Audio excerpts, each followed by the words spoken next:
When you build a home, you never imagine one day you will be standing outside its doors with nothing but your heart breaking and your dignity barely holding together. I had spent more than 20 years in that house. It was not just bricks and wood. It was where my children took their first steps, where my husband kissed me goodnight, and where I had planted my dreams into every corner of the garden. But that house no longer felt like mine the day my husband's family turned against me. My name is Linda Parker.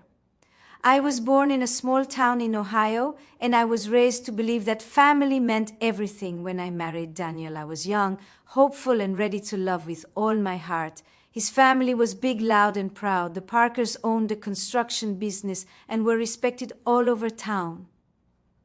They welcomed me at first, his mother smiling, his brothers shaking my hand, his sisters calling me sister. I felt lucky. I thought I had found a forever home. But forever turned out to be shorter than I imagined. When Daniel's father passed away, the family business became the center of every conversation: money, power, property. Suddenly, these things mattered more than kindness. Daniel's mother, Evelyn, changed. After that, she wanted control. She wanted everything under her name. Daniel, being the eldest son, was the heir, but she whispered poison into his ears about me. She said I was after the inheritance, that I was manipulative, that I would ruin the family unity. At first, Daniel laughed it off, but slowly he began to change too. The warmth in his eyes started fading, replaced by suspicion and silence. He stopped eating dinner with me, stopped asking about my day. He spent long hours with his mother at the office, and when he came home, he would just say he was tired. I tried to talk. I tried to understand, but the walls around him grew higher each day. One evening I made his favorite dinner, pot roast and mashed potatoes. I waited for him at the table, hoping he would smile like he used to, but when he walked in, his eyes were cold. He didn't even sit down. He just said, "Mom's right. You've been acting strange. You talk about money too much, and you don't belong in those meetings anymore." I looked at him shocked. I said, "Daniel, what are you talking about? I never asked for money. I've only ever supported you." He shook his head like my words didn't reach him and walked away. From that night on, the distance grew until one day Evelyn called a family meeting at the house. I didn't know what it was about, but my heart felt heavy. I walked into the living room and found everyone sitting with stern faces. Daniel, his two brothers, Mark and David, and Evelyn sitting like a queen in the middle. She looked at me and said coldly, "Linda, we think it's time you move out." I froze. The words didn't make sense. She continued, "This house belonged to my husband and his sons. You're not part of this family business anymore, and it's best if you leave peacefully." Daniel didn't say a word. He just looked at the floor. My heart cracked. I said, "Daniel, say something, please. Tell her this is wrong." But he didn't lift his eyes. Evelyn stood up and said, "The car outside is yours, and we'll give you a little settlement for your time, but you cannot stay here anymore. You've become a burden." A burden, that word hit harder than anything I had ever heard. I looked around at the walls that had held my laughter and tears, at the photos of our family vacations, and the corner where my son had learned to walk, and I realized they had already erased me. I packed my few belongings that night quietly, while tears rolled down my face. Every step felt like a goodbye. I left behind my favorite books, my garden, my memories, and walked out of that door into the cold night without looking back.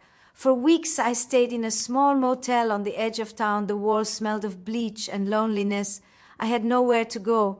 My parents were gone and my siblings lived in other states. I worked as a receptionist at a small clinic nearby, just enough to pay for food and rent.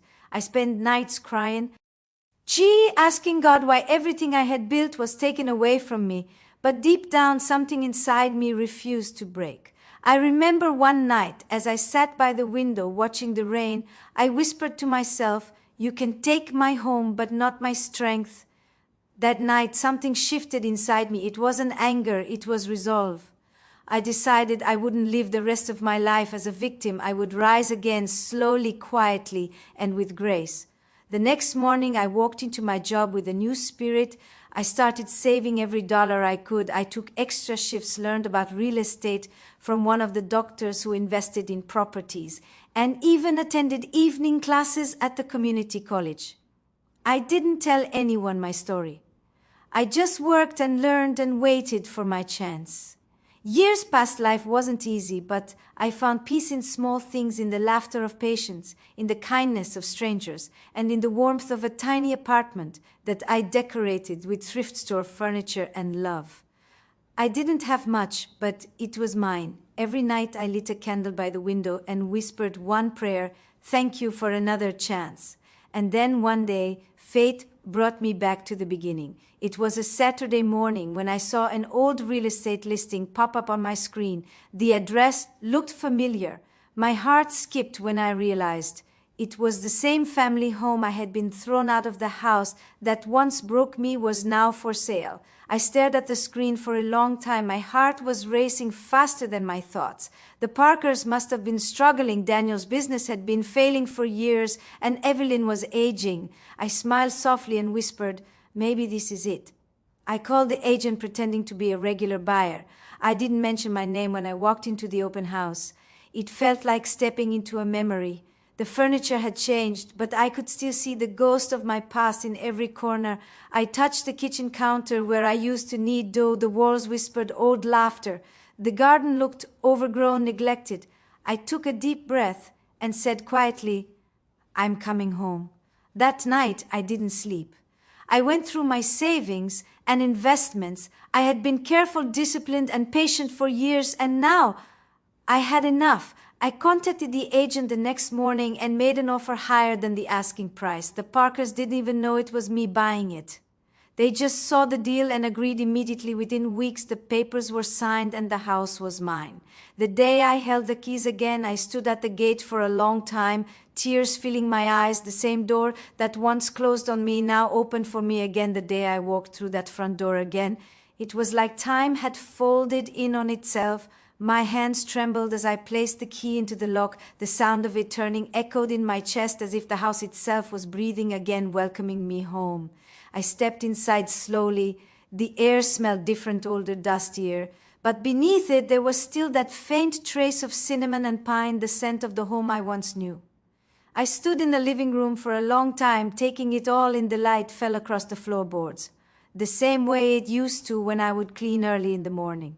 I remembered how I used to hum to myself while dusting the shelves, how Daniel would walk in half awake asking for coffee. The memory hit me so hard I had to sit down for a moment. I thought about all the nights I had cried, wondering if I would ever feel whole again. And here I was, sitting in the same place they had broken me, but now I was the one who held the keys. For a few days I didn't tell anyone I had bought the house. I wanted time to breathe, to make peace with the ghost that lingered in every corner. I walked from room to room, quietly talking to the walls like they were old friends. The kitchen was still bright, though the cabinets had faded a little. I touched the windowsill where I used to keep small pots of basil and mint. I went to the garden and found it overrun with weeds. But beneath the wildness, I saw the flowers I had planted years ago, still fighting to bloom. That small, stubborn beauty brought tears to my eyes. I spent the next few weeks cleaning every inch of the house. It felt symbolic. Each sweep of the broom, each stroke of paint was like reclaiming a part of myself I had lost. I replaced old curtains, scrubbed the floors, fixed the leaky sink. I worked from morning till night, with music playing softly in the background sometimes. I would stop and just smile, whispering, "I did it, I really did it." After a month, the house looked alive again. My garden glowed with color. My heart felt lighter than it had in years. It was as if the house and I were healing together, both scarred, both standing again.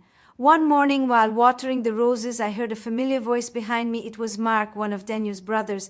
He froze when he saw me. His face turned pale. "Linda," he stammered, "what are you doing here?" I smiled gently and said, "I live here, Mark. This is my home now." He blinked in disbelief. "What do you mean your home? You sold it, didn't you?" I shook my head and said, "I never sold it, Mark. I lost it, and now I bought it back, fair and square." His mouth fell open, but he didn't have words. He just stared at me as if seeing a ghost. By evening, the whole family knew Evelyn called me herself, her voice shaking with anger. "Linda, what game are you playing?" she snapped. I answered calmly, "No game, Evelyn. I bought this house from the agent." "You sold it, remember?" She sputtered for a moment, then said, "You had no right to." I laughed softly. "Not everything needs your permission, Evelyn. I'm not here to fight. I just came home." She hung up on me, but I knew this wasn't over. A few days later, Daniel showed up. He stood at the doorway like he didn't know whether to knock or walk in. His hair was grayer than I remembered, and his eyes carried years of regret. He said softly, "Linda, is it true? Did you buy the house?" I nodded quietly. "Yes, I did." He looked around the living room, his hands fidgeting. "It looks better than it has in years," he said, almost to himself. For a moment we both stood in silence. The memories between us felt thick in the air. I finally said, "Why did you let them do that to me, Daniel? Why didn't you stand up for me that night?" He lowered his head. I was weak. He said, "I thought Mom knew best. I thought you'd move on. I didn't realize what I was losing until you were gone." I wanted to be angry, to scream, to tell him how deeply he had hurt me, but instead I just felt tired. I said softly, "You didn't just lose me, Daniel. You lost your peace too, didn't you?" He nodded, tears filling his eyes. He sat down on the couch and said, "I've been wanting to apologize for years, but I didn't know how I lost everything. The business failed after Mom took over. She didn't listen to anyone. We had to sell most of the properties, including this one. I've been living in a small apartment, trying to start over." I looked at him with a mix of sadness and quiet understanding. "Life has a way of teaching us what pride won't," I said. He looked around again and whispered, "You really made it beautiful, Linda." I smiled. "I did it for me this time, not for anyone else. This house doesn't owe me anything anymore. It's just where I found my strength again." Before leaving, he turned to me and said, "Do you hate me?" I thought about it for a long moment, then shook my head. "No, Daniel, I don't hate you. I pity you for letting other people decide what kind of man you were supposed to be. But I've forgiven you a long time ago. Forgiveness isn't about forgetting. It's about freeing yourself from the weight of pain." When he left, I closed the door softly behind him and leaned against it for a moment. I felt something I hadn't felt in a long time. Peace, not the kind that comes from revenge, but the kind that comes from knowing you've survived what was meant to break you. The next few weeks were calm. I started inviting neighbors over for tea. I opened my garden to the community kids, teaching them how to plant flowers and take care of them.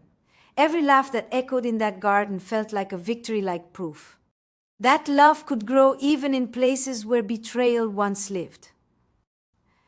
Then one afternoon I saw Evelyn standing by the gate. She looked frail, older, her eyes softer than before. I walked up to her quietly and asked, "Can I help you, Evelyn?" She hesitated for a moment, then said, "I didn't come to fight, Linda. I came to ask for forgiveness." Those words hung heavy in the air. I stared at her, unsure if I was dreaming. She said, "I was wrong. I thought you were trying to take my family away, but I see now you were the only one holding it together.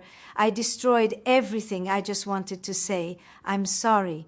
My heart softened. I saw not a cruel woman who had once pushed me out, but an old soul burdened with regret. I said, "Evelyn, forgiveness isn't a gift you ask for. It's a journey you take yourself."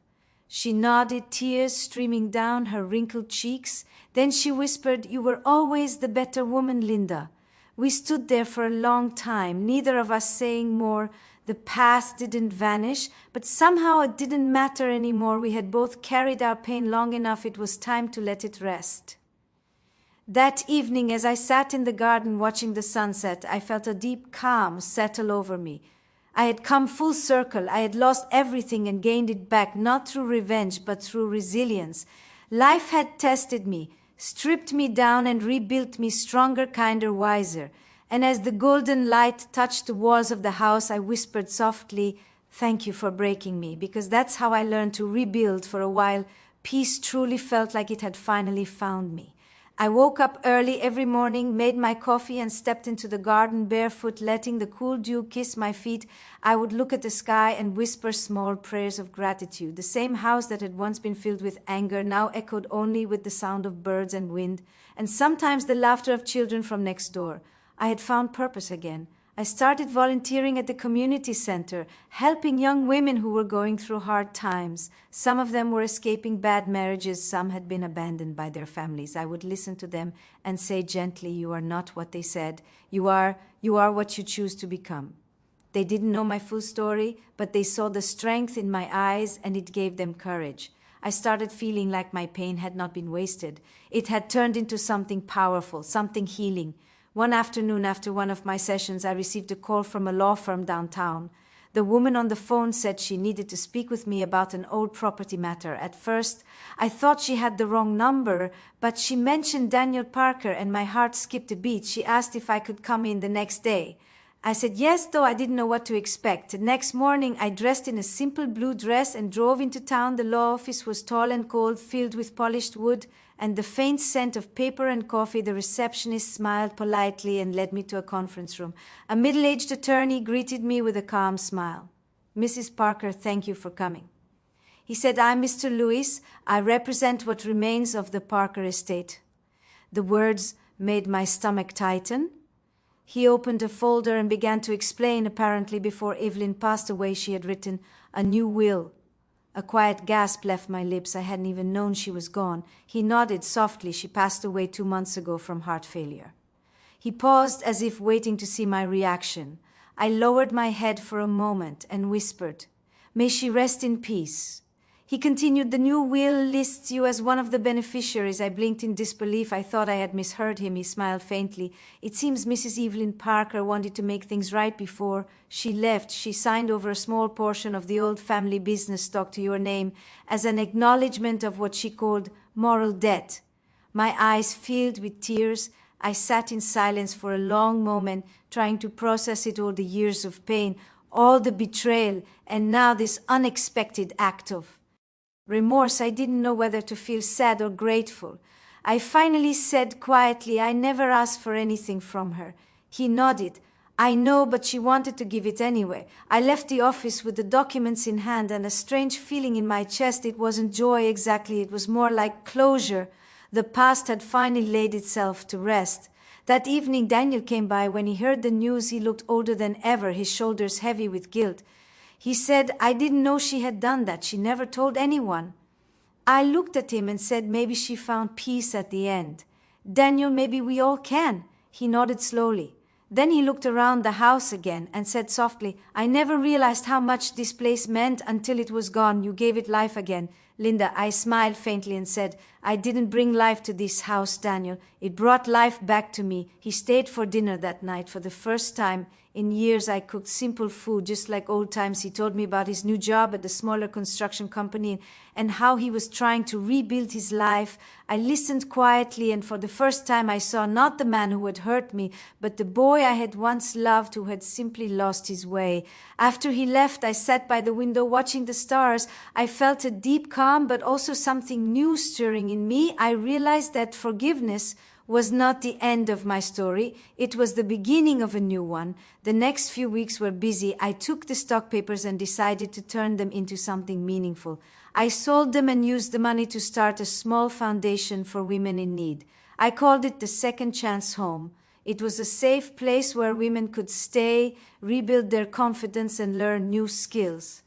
We started small with just one rented house and a handful of volunteers, but soon the community came alive around it.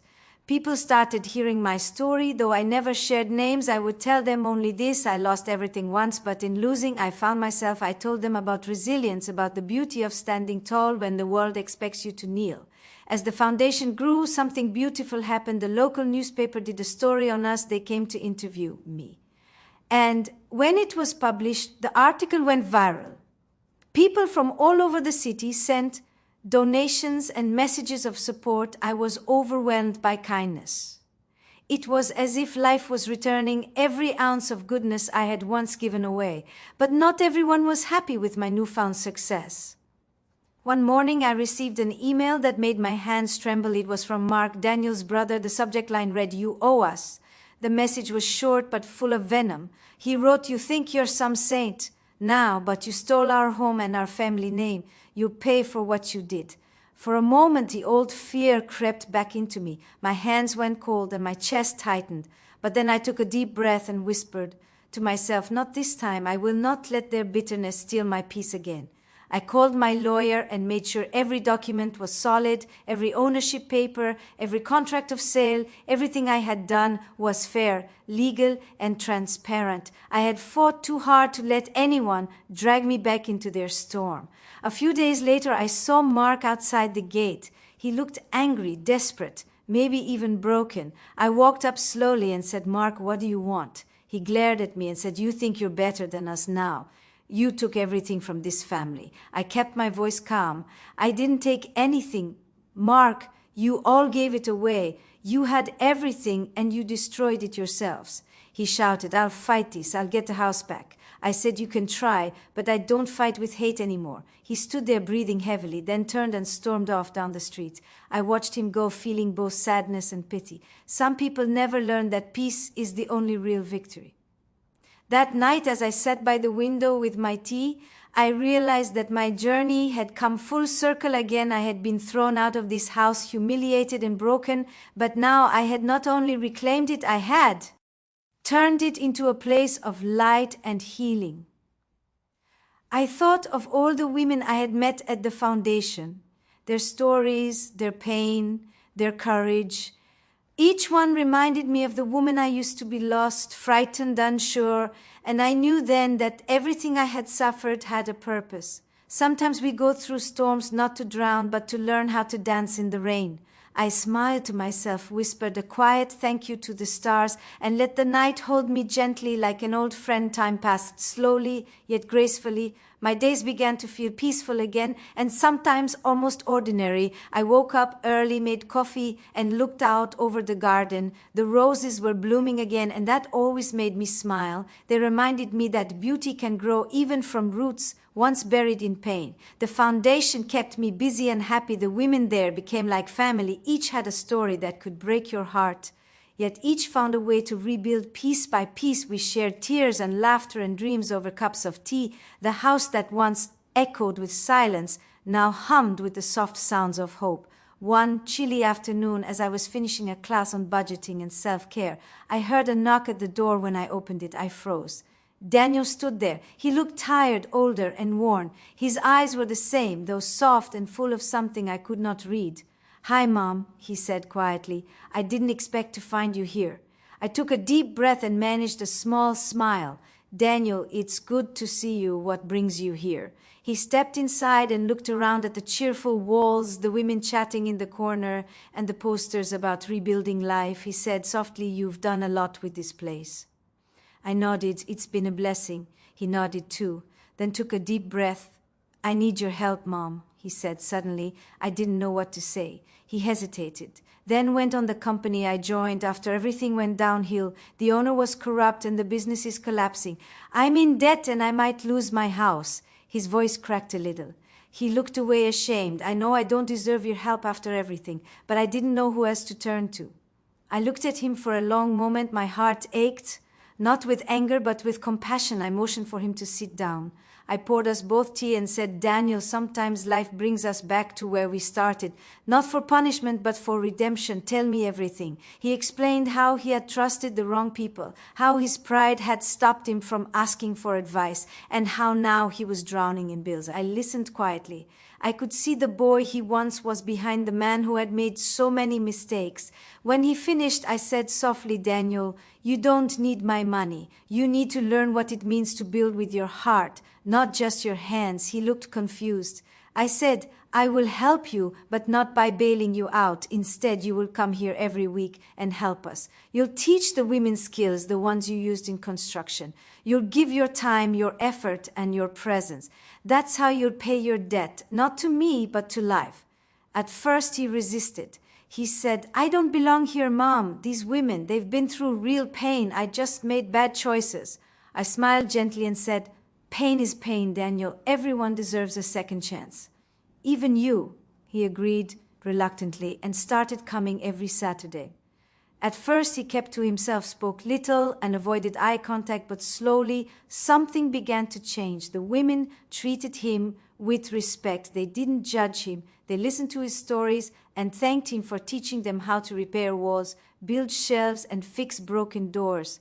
I would watch from a distance, sometimes quietly wiping tears, because I saw a light returning to his eyes, one that had been gone for years.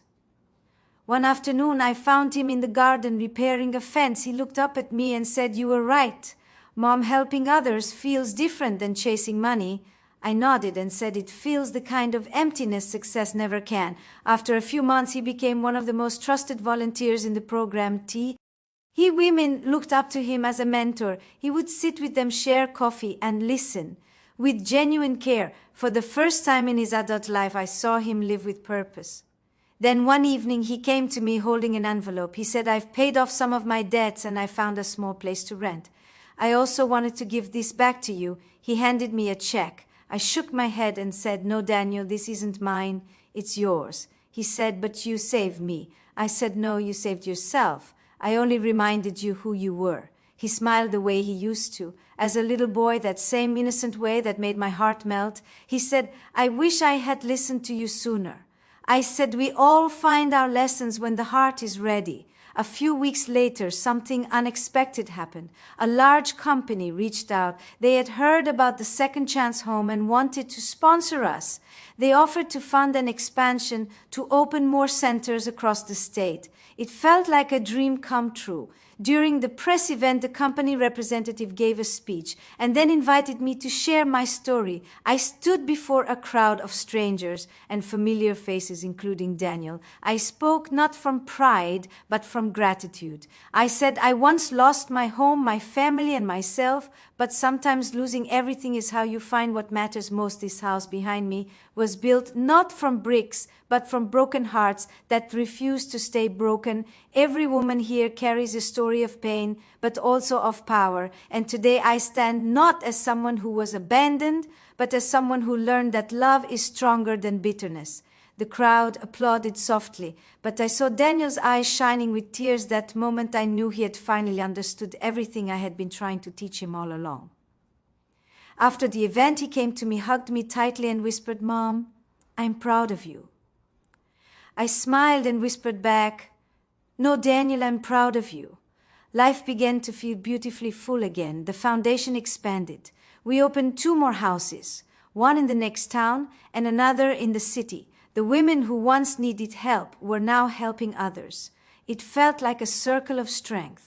One winter evening, as I sat by the fireplace, I thought about how far I had come from the day I was told to leave my home to becoming the owner and builder of homes for others. It felt like fate had taken me through the fire just to make me strong enough to hold others through theirs.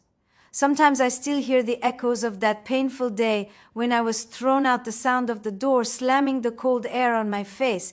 But now those memories no longer sting. They remind me of how powerful grace can be. Forgiveness does not mean forgetting. It means freeing yourself so your soul can breathe again. That night, as the wind whispered outside, I felt a deep peace. I closed my eyes and whispered, thank you, life, for every loss that led me here. It was late spring when I got a call that shook me to my core. Daniel had been in an accident. He was working on a community project, repairing a roof when he slipped and fell. His co-worker said he was lucky to be alive, but he had broken his leg and several ribs. I dropped everything and drove straight to the hospital. My hands were shaking on the steering wheel and my heart felt like it was being squeezed.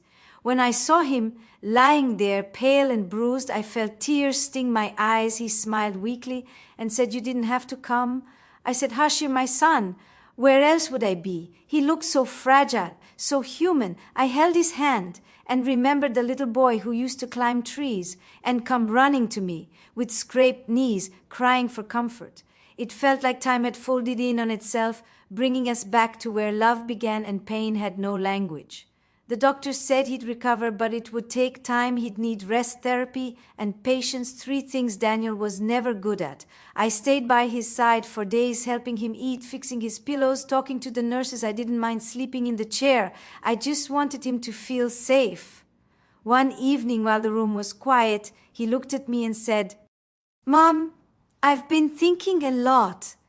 I was so ashamed for how I treated you, for the way I threw you out of the house. I thought I knew everything. I thought I was better than you. I guess life has a way of teaching lessons the hard way. I took his hand and said, Daniel, I forgave you a long time ago. You were lost. I was too. But we found our way back, and that's what matters. He cried softly, his tears running down the side of his face.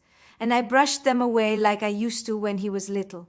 After a few weeks, he was discharged, and I brought him to stay with me in the old house for his recovery.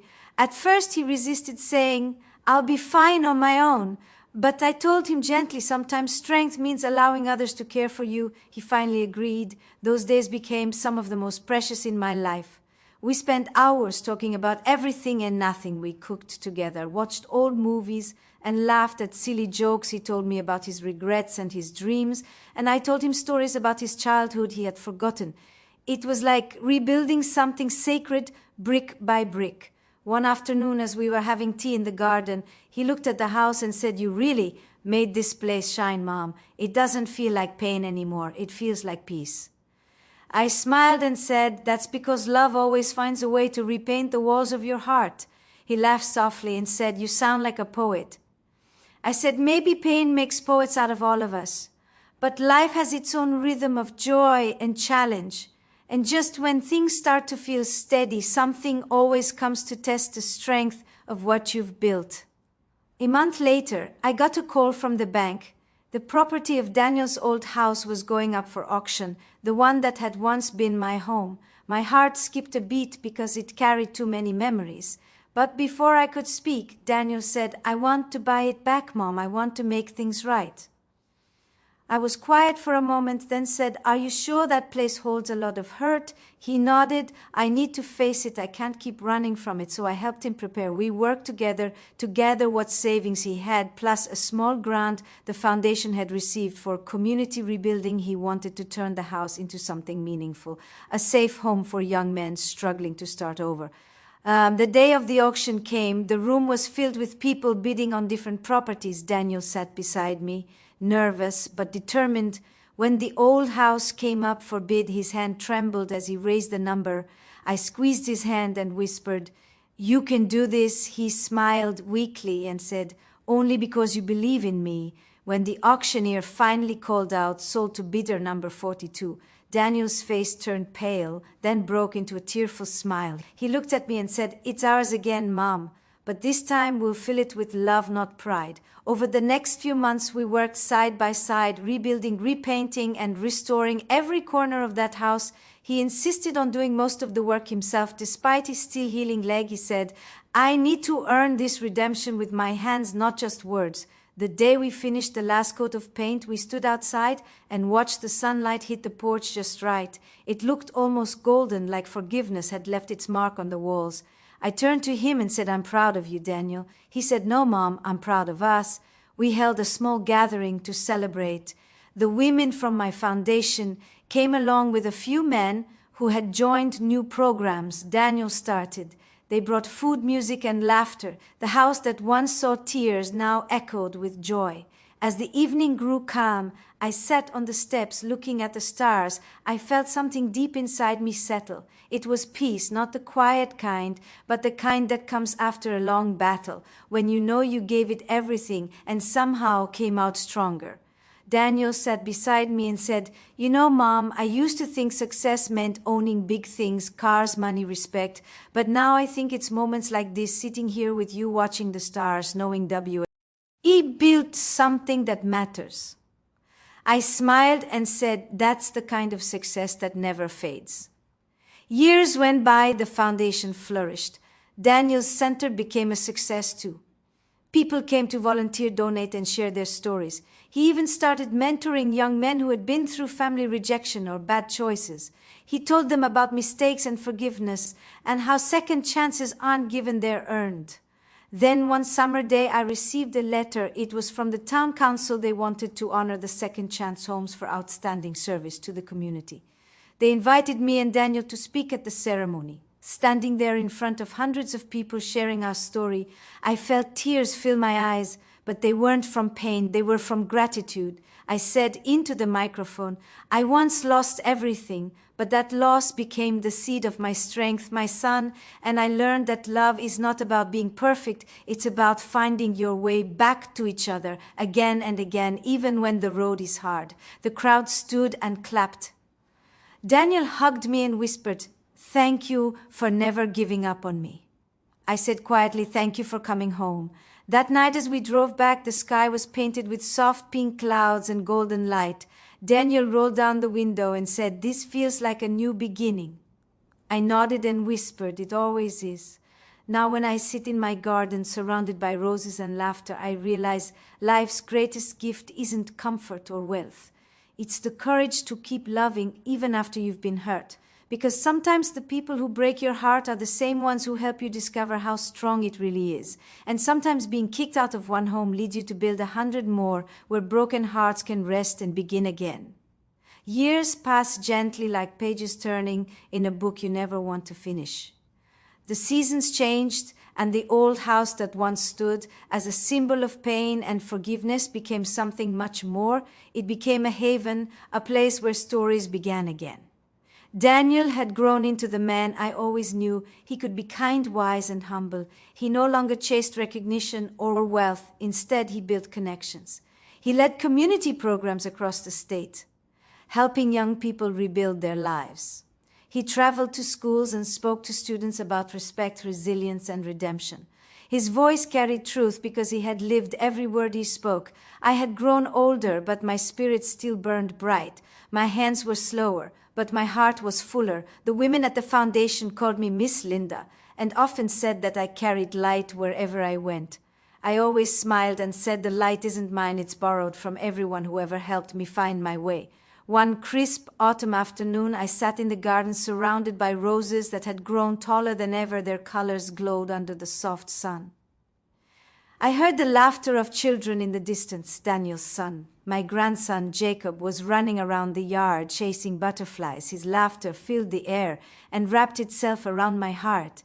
He was a curious boy, always asking questions about everything. One day he came to me holding a picture frame.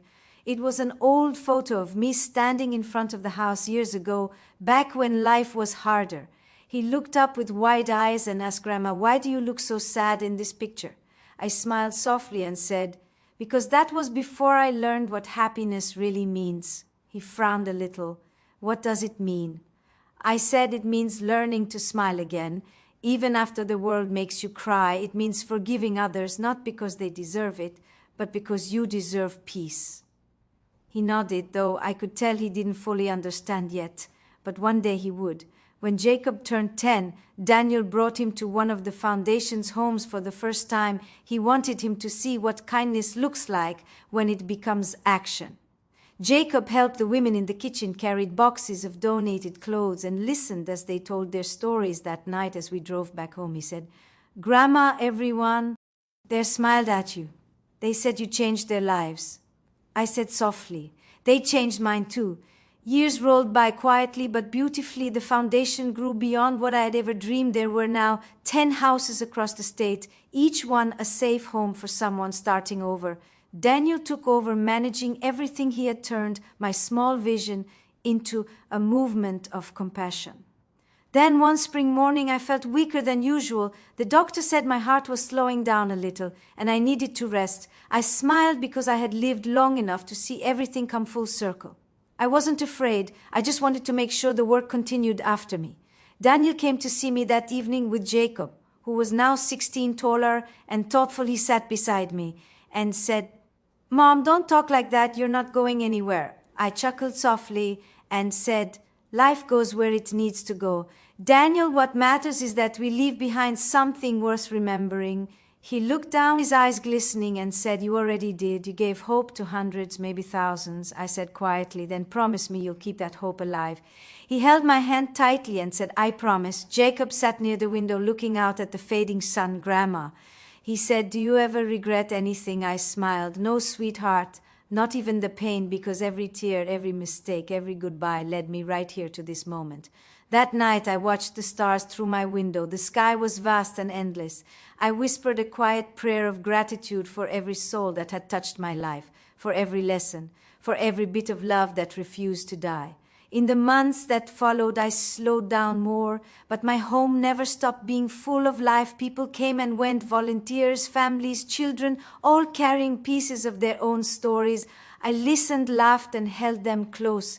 It felt like I was living inside a quilt of memories, each one stitched with love and strength.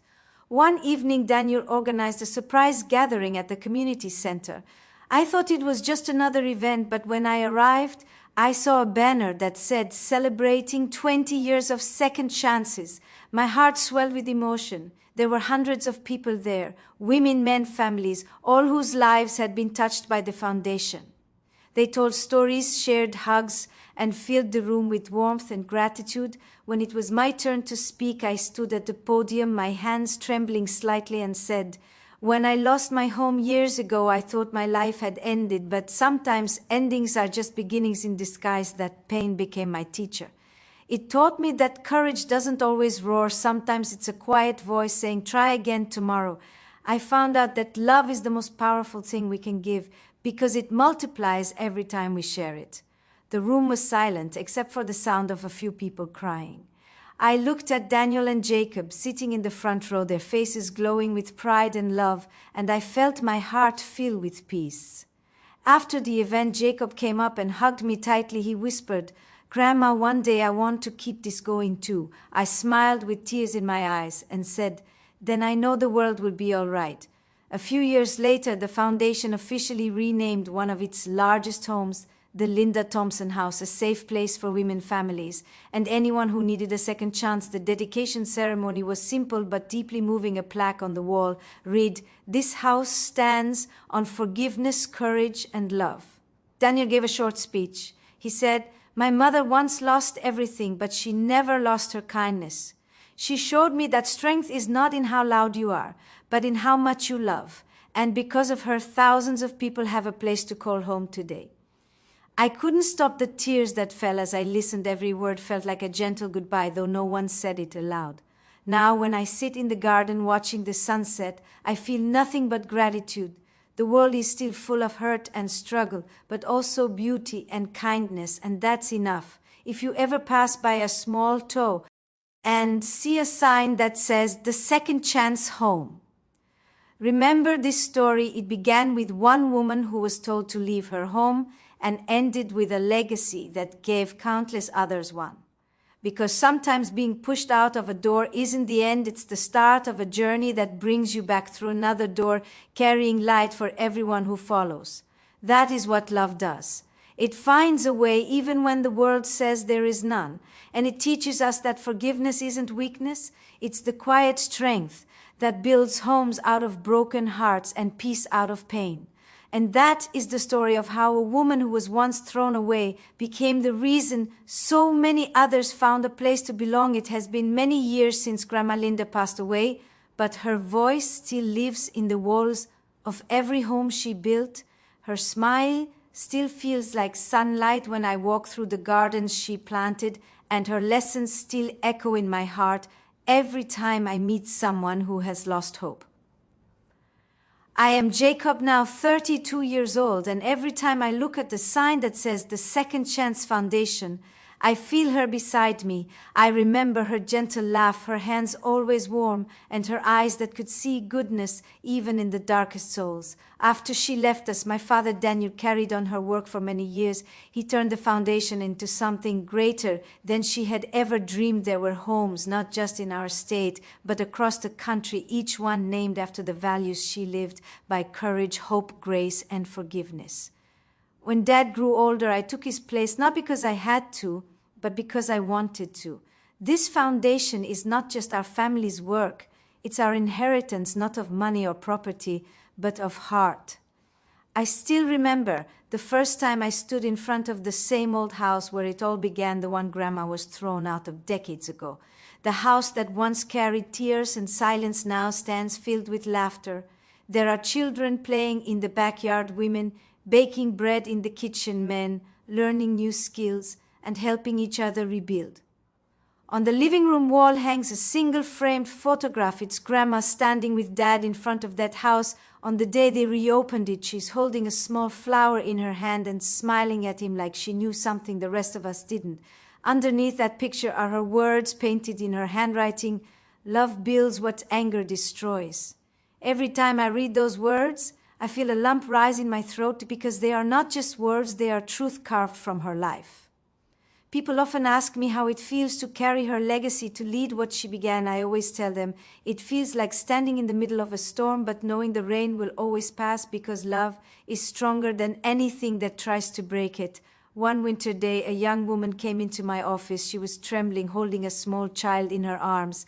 She said, I heard this is the place where lost people find their way back. I smiled and said, you heard right, tell me your story. As she spoke, I saw pieces of Grandma in her, the same fear, the same strength, the same will to survive. I listened, just like Grandma used to listen quietly, with warmth and patience. When she finished, I told her the same words Grandma once told my father, sometimes losing everything is how you find what matters most. She cried and hugged me, and I thought if Grandma could see this, she would smile that knowing smile and whisper, see, Jacob, love always finds its way. After she left, I walked through the old garden where Grandma used to sit. The roses were blooming again, their scent soft and sweet. I knelt down, touched the soil and whispered, I kept my promise, Grandma, the world is still kind because you taught me how to make it that way. Sometimes at night, when the air is still, I sit on the porch and talk to her. I tell her about the people we've helped, about the lives we've rebuilt, about how her story continues through every heart that walks through those doors. I imagine her sitting beside me, her hands folded, her eyes full of quiet pride. I can almost hear her voice saying, see, Jacob, this is why we never give up. Life is different now. The world moves fast. People forget to listen, forget to forgive. But here in this small corner of the world, her spirit still teaches patience, still reminds us that no one is beyond redemption.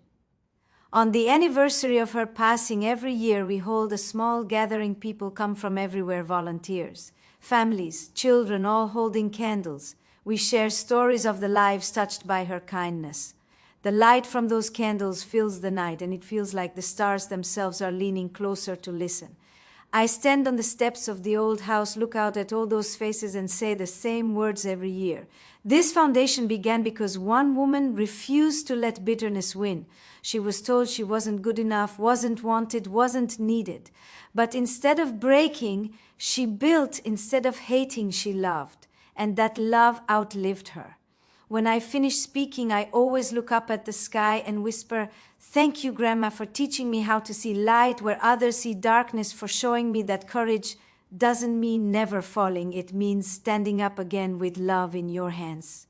Now, when people ask me what the Second Chance Foundation stands for, I tell them it stands for her, for every mother who was hurt but still forgave, for every son who lost his way but found it again, for every broken home that became whole once more. Because this story, my story, her story, isn't really about pain. It's about how love wins quietly, patiently, completely. And somewhere beyond the clouds, I know she's watching, smiling, proud of what her pain created, proud of the lives she touched.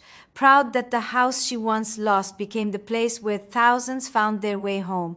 That is what she left us, a lesson, a legacy, a love that will never fade. And I will carry it always, not as a burden, but as a gift from a woman who turned her heartbreak into hope for the whole world. End of story.